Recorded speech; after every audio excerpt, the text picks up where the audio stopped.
Yo, what up guys, I'm Sammy and welcome back to the Soul Brothers channel, and today I'm going to be talking about the best outdoor shoes that you can get right now. So there are a few important aspects of a basketball shoe that you can look out for when you're looking to purchase a shoe. So the first one being the most important, I think, is probably the rubber outsole.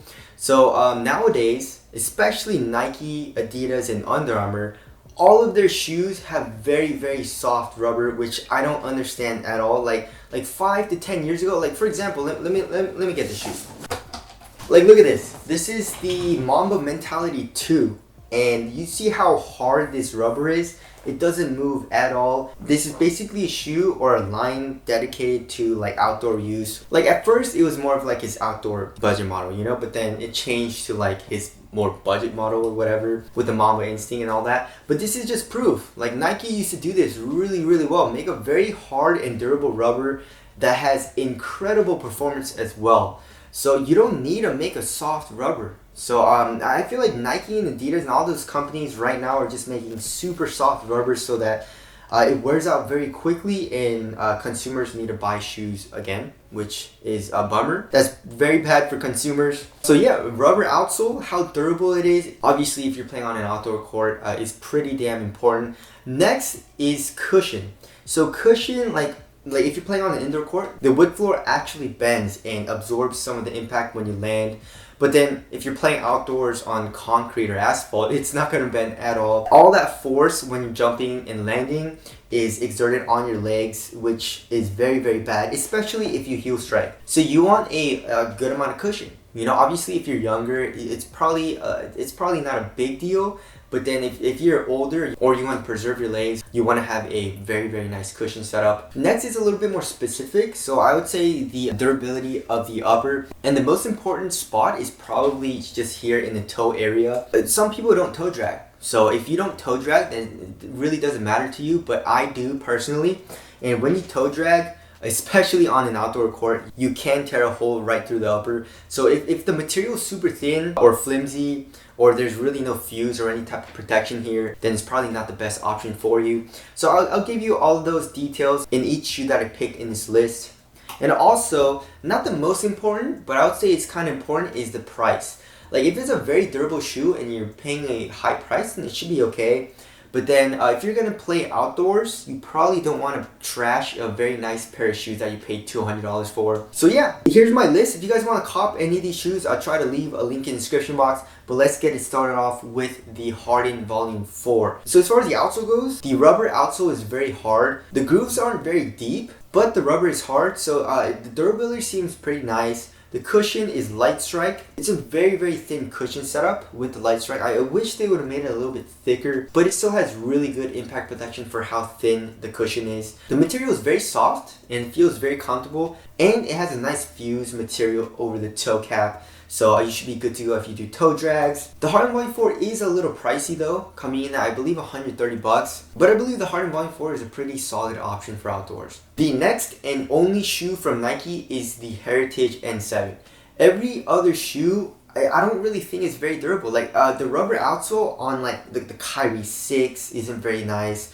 The LeBron 17, the LeBron 17 is okay. The KD 12. The Zoom Freak 1 doesn't seem very durable with the material and all that. So there wasn't really a lot of Nike shoes that I could recommend to you guys. But the Heritage N7 has an incredibly hard and durable outsole. The rubber is leather. It's a very thick leather actually, so you should be good to go with the durability and the materials.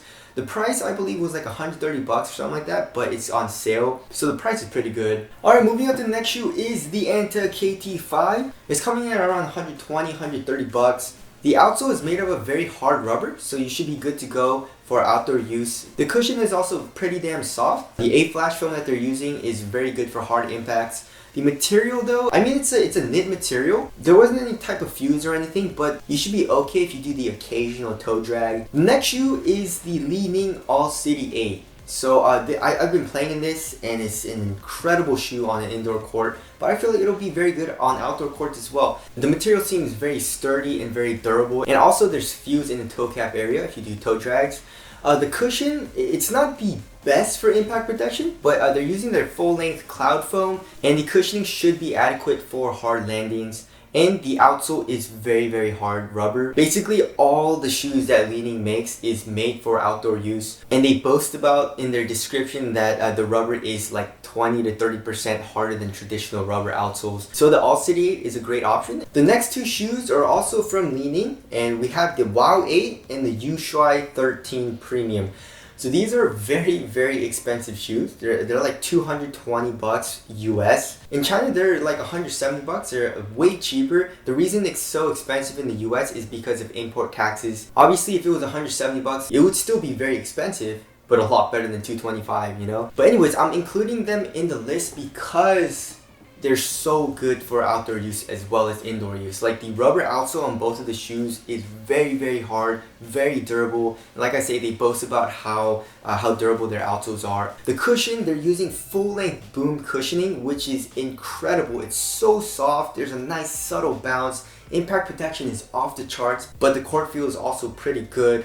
The materials are also very nice and durable. Like the Wow 8, they're using a Cordura fabric material, which is specifically designed to withstand wear and tear. And they use Cordura fabric in like, you know, camping gear and like military gear and all that for durability, I believe. The Yushui 13 materials are also, it's a really thick knit, and also they're using some TPU strands, TPU yarns in it. So durability on the materials in both of the shoes are very nice. So even though the price is very high, it's probably the longest lasting shoe that you'll get out of any of the shoes on this list if you're playing on outdoor courts. The price is slightly justified. You know, obviously it's still really expensive, but also they're very versatile. You know, they're, like I said, very good on indoor courts as well as on outdoor courts. So anyways, that's my list of the best performers on outdoor courts. If you disagree with the list, or if you think I left a shoe out, tell us down in the comment section below.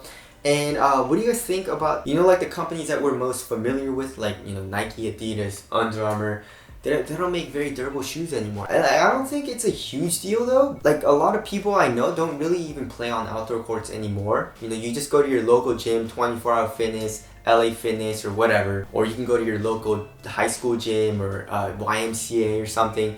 And you can just play there, and it's an indoor court. So I don't think it's a huge deal. But I also do miss, you know, these types of shoes. Why can't you just make it like this, like how you used to, you know what I'm saying? But anyways, those are just my thoughts. Again, if you guys want to cop any of these shoes, I'll try to leave a link in the description box. Thank you guys for watching, and I'll see you guys next one.